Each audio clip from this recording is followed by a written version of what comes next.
xaaladda nololeed ee dowlad goboleedka galmudug jiritaanka dadkeeda sharafka dowlad goboleedka marxaladaha adag inta aysan dhicin sida loogu hortagayo shirarka noocaas oo aan qabanayn intii waa ka fakar aanu ka fakarayno danaha shacabkaan matalay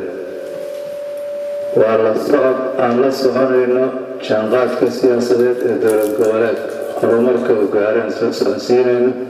iyo dooda xaaladaha aan iska warsanayno waxaan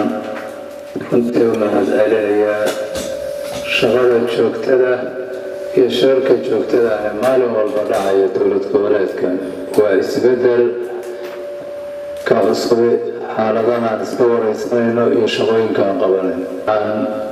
ku wareejinayaa wasiirka madaxtooyada dowlad goboleedka galmudug oo noo aqrinaya warmurtiyeedkii maantaas ka soo baxay dowlad goboleedka galmudug. بسم الله الحمد لله جمهورية فدرالية الصومالية دولة goboleedka galmudug xafiiska madaxweynaha maanta taariikhdu waa 6 bisha 12 2018 jooda warmurtiyeedkan wuxuu ka soo baxay xafiiska madaxweynaha waxaan soo dhaweynaynaa ergeyga cusub ee loo soo magacaabay arrimaha Soomaaliya mudane Degros Haysom iyo isku dayada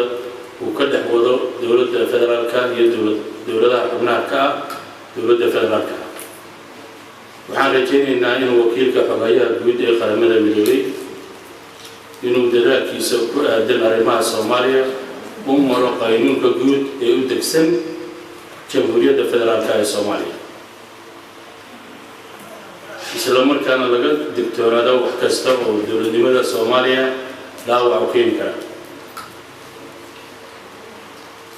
waxaan aad uga xunnahay in ergeyga qaramada midoobay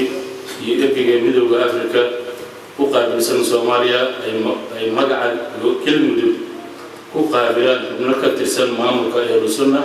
iyo madaxweynihii hore ee galmudug Mr. Xaaf taas oo aysan ku matelin maamulka galmudug isla markaana waxaan caddaynaynaa in aysan galmudug qusayn wixii lagala hadlayna aysan sharci ahayn in ay ku hadlaan magaca galmudug waxaan xasuusinaynaa ergeyga gaarka ee qaramada midoobay iyo wakiilka midowga Afrika u qaabilsan Soomaaliya in xildhibaanada sharciga ah ee galmudug ay yihiin 89 xildhibaan 89 xildhibaan xubnahaas oo ay ansixiyeen erga ka badan 800 oo ka wakiil ah 19 qabiil ama 12 beelood ee dhistay galmudug haddaba madaxweynihii hore ee Xaaf waxaa doortay 48 ka mid ah baarlamaanka galmudug isla markaana baarlamaankii sharciga ahaa ayaa si aqlabiyada ugala noqday kalsoonidii ay hore u siiyeen taasina waxay keentay in doorasho labaad oo dhacday uu 52 cod ku guuleysto madaxweynaha sharciga ah ee hadda jira mudane Axmed Maxamuud Xasan Baast sidaa awgeed waxaan wakiilka qaramada midoobay iyo wakiilka midowga Afrika dowladda federaalka Soomaaliya dhammaan beesha caalamka ka codsanaynaa inay xushmeeyaan go'aanka dastuuriga ah ee baarlamaanka galmudug waxaan dowlad goboleedka galmudug soo dhaweynaysaa wada hadal kasta oo laga gelayo ururka Ahlusunna garabka Dhuusamareeb waxaan sidoo kale soo dhaweynaynaa dowladda federaalka oo dadaalada laga dhex wado dowladda federaalka iyo dowladaha xubnaha ka ah dowladda federaalka Soomaaliya taas oo aan u qabno in loo hoggaansamo dastuurka uu leeyahay dalku laguna dabaqo